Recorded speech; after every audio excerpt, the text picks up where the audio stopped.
Good night, everybody. I want you to share this with everybody. I am absolutely overwhelmed with joy, and I have to share this.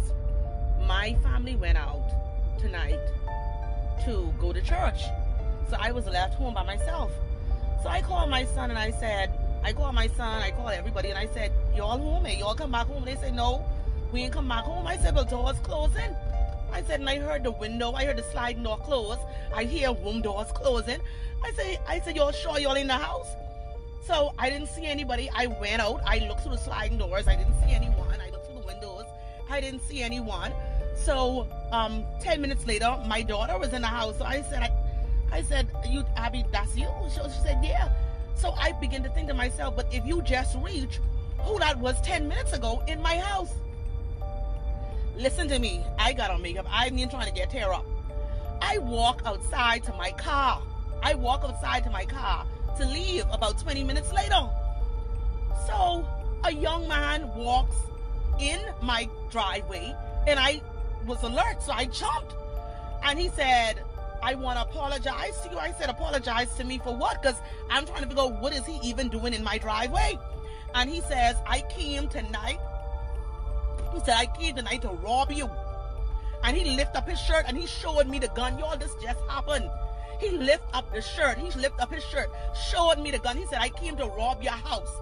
He said, but I remembered when you had the feeding thing at your church, you fed me and my children. He said, when you looked out the sliding door, he said, I was right by the door. He said, I looked in your face and I remembered you feed me and my children. He said, you fed me and my children. He said, and I looked in your face and he said, I could not rob you.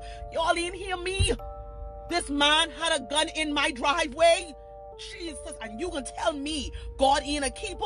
Oh, God. Oh, God. Listen to me. This man lifted up his shirt, showed me the gun, say he came to rob me. Y'all didn't hear me? He didn't know whose house he was coming to. And he walked away and I called him back and I said, sir, I said, everything I have in my bag, I want to give you. He said, no, I ain't robbing you. He said, I ain't going to do that. He said, if you want to go to the police, go to the police. I said, no, I ain't going to the police because God is my keeper. I gave that man the last $300 in my bag. That money I gave him was my son's school fee. I said, I'm going to put $300 in my son's school fee tomorrow. And listen here, I gave that man that $300. And that man break down on the floor crying. He said, you know why I was robbing you?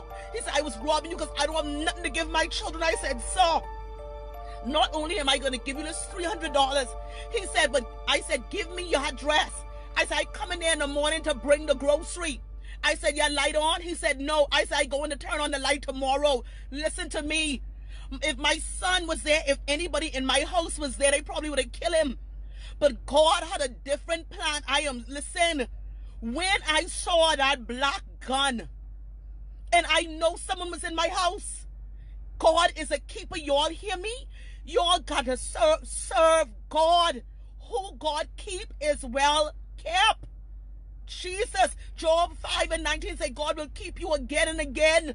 And I believe that. Y'all be encouraged. I got to go give God some praise tonight.